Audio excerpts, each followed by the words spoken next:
Housemaid is fired for eating leftover food, but the next day, the homeowner shows up. When Maria arrived at the Davenport estate for work that morning, she had no idea it would be her last. For 3 years, she had worked tirelessly, cleaning, cooking, and taking care of the house as if it were her own. But none of that mattered when Mrs. Davenport stormed into the kitchen, holding an empty plate with a single crumb left on its surface. "Did you eat this?" her employer hissed, her sharp eyes narrowing.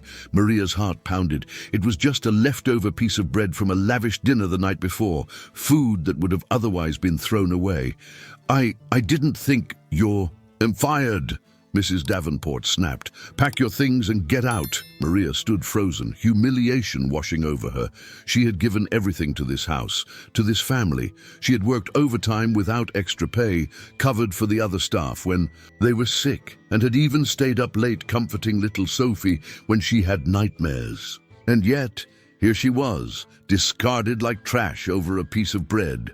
With tears in her eyes, she gathered her things and left. She had nowhere to go.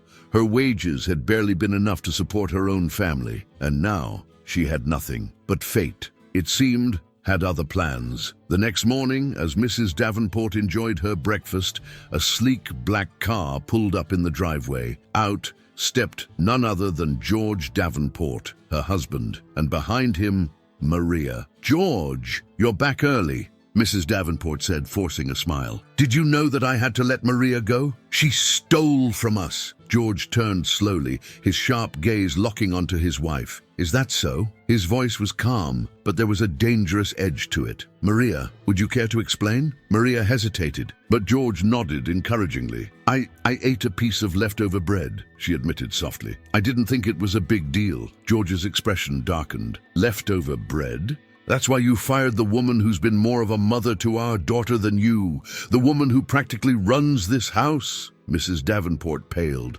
"She stole.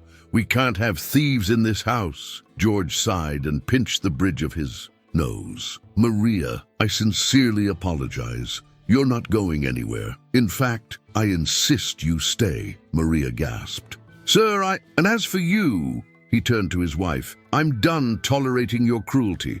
I warned you time and time again about how you treat the staff. But this is the last straw. I want you out of this house. Today." Mrs. Davenport gaped at him. "You can't be serious." "I'm very serious," he said. "Maria has given more to this family than you ever have, and unlike you, she actually cares about people.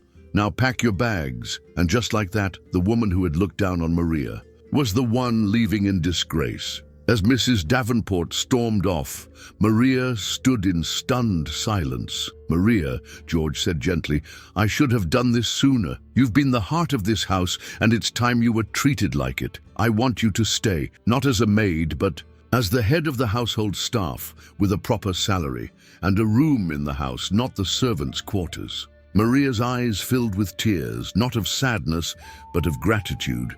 She had lost everything the day before, but today she had been given back her dignity. That night, as she tucked Sophie into bed, the little girl hugged her tightly. "I'm glad you're still here, Maria. You're my real family." And for the first time in years, Maria felt like she belonged.